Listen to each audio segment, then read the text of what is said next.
department, you were working for the rec department, you were doing work. You were coming to the ballpark, you were tired. You'd say, God, I had to paint 2 houses today. I dug 6 ditches today. I had to blacktop a road today. Not Stenner. Stenner worked in the bank. Inside. Counting quarters. So he had the luxury of air conditioning. Meanwhile, the rest of the team comes, they've lost 12 pounds every day. And Stenner's like, what's wrong with you guys? Are you kidding me? Oh, shit, I feel fine. Let's go. Let's hit. So Ed wanted to make sure that he told everyone that he got that job from Mike, and that's probably part of the reason why he's so successful those 2 years. But anyway, I have to say, as far as an assistant coach goes, in those 2 years I was with them, Mike Stenhouse was ahead of his time as a hitter.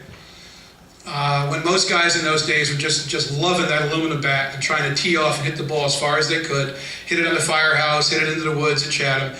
And I'm like, shift, throw it a little bit outside, please. Line drive over shortstop. Line drive over shortstop. Shift, move it in a little bit. Pull the ball to second base. Pull the ball to second base. He was ahead of his time. He hit the ball where it was pitched. He was a coach for me, and I'm the young guy trying to become a coach, and I'm watching this guy teach me about hitting. And that's all he did, hit. For the 3 years, I was a flunky batting practice pitcher for Harwich in 1977 when Mike played for Chatham. And watching him hit in those days, it was, how do you get him out? We couldn't get him out. Coming to Chatham next year, I found out why we couldn't get him out, because he was such an accomplished hitter. And he worked at it, and he worked at it, and he worked at it. And it was a dream to watch, and things that I still talk about to the kids today is some of the concepts and some of the things I learned watching Michael hit.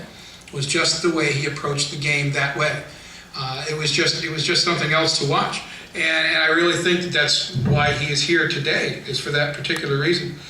And like I said, I will back up what Ed Lyons said. Mike Stenhouse's swing is still the prettiest one I've seen. And I've been coaching this league 26 years. It's still just a beautiful swing. I can guarantee you right now, Mike could go out in that parking lot and hit a line drive. It might not be an 89-mile-an-hour fastball, but it'll be a line drive, I can tell you that. I really feel, in all sincerity, that Mike is the embodiment of what this particular organization is about. I think Mike Stenhouse is going to be an outstanding member of the Hall of Fame, and it gives me a great deal of pleasure and an honor to introduce Mike Stenhouse to the Cape Lake Hall of Fame.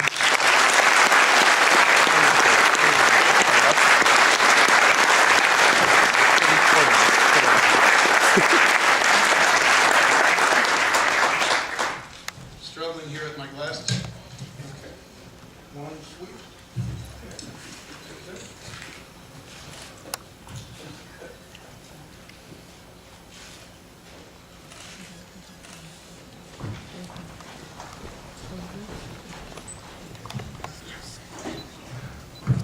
I actually brought a book, but I'm not going to read the whole thing, but I'll tell you a little bit about that later. First of all, congratulations to everybody. John, thank you for those kind words. I want to first send my thoughts and prayers with Ed Lyons and pray that he's better. I've spoken with him on the phone a few times, and he's very disappointed he couldn't be here. Of course, he's the reason I came to the Cape League. But I got that call after my freshman year, and he said, come on, come down here and play for me. And that was a great experience, and the 3 years at Chatham and in this league were among the best of my life. Thank you to the committee. Congratulations to all the current inductees and all those who were inducted prior. I was very fortunate to be able to play baseball at Harvard, where I went to college down the road, here in the Cape, and in the big leagues. But I've been truly blessed with a great support system with my family and friends, and I want to introduce them to you first. My parents, I could talk 5 days about all they've guided me on the field and off the field. My dad, a former big league pitcher himself, and my mom. You know, I love you, but I got to talk about other things today. My brother, played a big part. Playing any kind of ball with my brother growing up. Any kind of ball. Just give us a ball, and we'd play, including Nerf ball. And I say that for a reason. We used to play with that stupid little Nerf ball, and so we didn't ruin our arms, we'd pitch with our opposite hand. And as a left-handed hitter, he would then pitch left.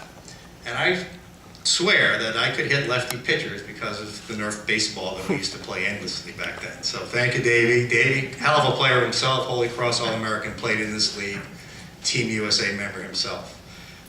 His wife Karen's here. My godson, their son David, is there. Thank you for coming. My two boys, Garrett, Kevin, all three of them, great players in their own right. Great to have you here. Of course, my lovely wife, Wendy, who's brought me so much joy. And one of my Harvard teammates and my roommate here in the Cape League, my third year, Charlie Stenhouse-Bush, is here. It means a lot to have you come up from Connecticut along with his wife, Betsy. Thank you for being here. Also want to mention two people I reacquainted with today after many, many years. My first year at the Cape, two of the daughters from that family came back today. So Lisa and Sherry, I know you as Bennett, I'm sure you have other names now, but thank you, Lisa and Sherry, for coming. It's great to see you. And another old dear friend of mine who's been, you all know in this league, Saul Yaz, a dear friend, came today. I also want to, it's great to see you, Peter. Peter covering the Dominican League for, I guess, was Sports Illustrated that year. He lived right down the hall from me in that hotel. I got the pleasure to know a future Hall of Famer, and we get to trade a lot of stories. He actually got me traded to the Red Sox. In print and behind the scenes on phone calls. I mean, this guy can move mountains, and it wasn't a consequential move for the Red Sox in the end, but anyway, Peter, I got to play for my hometown team. I got this American League Championship ring, and it is because of you. Thank you. And remember that nickname you gave me? The Sony Walkman? Oh, yeah. As Schiff kind of alluded, I was very disciplined at the plate. I walked a lot. You know, if they didn't throw me strikes, I didn't swing. It was that simple. And I drew a lot of walks, and my only RBI for the Red Sox was a base-loaded walk.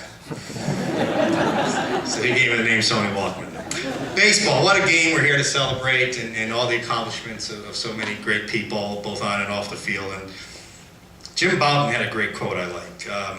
He said, "You see, we all spend a good piece of our lives gripping a baseball.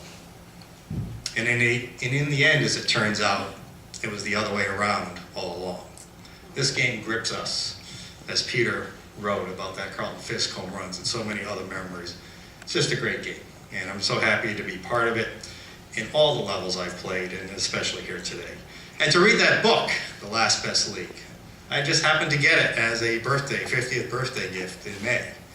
And I get the call the next week from Paul about going in the Hall of Fame, so that Judy and Paul, boy, I learned some secrets about you guys at Schiff. Wow. Is that all true? Anyway, they say three's the charm.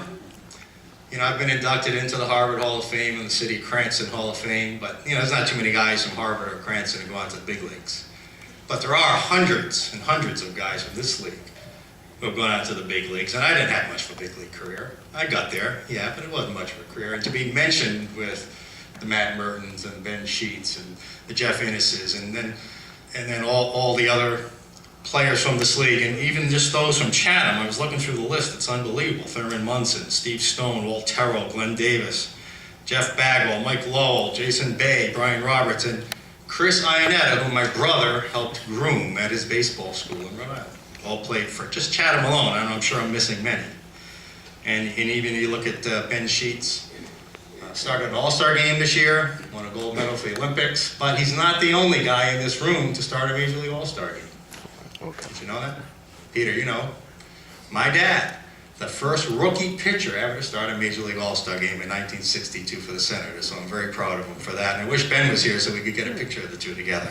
Maybe we'll have you stand in front of the video. But it's very humbling to be mentioned in this company, in the same company.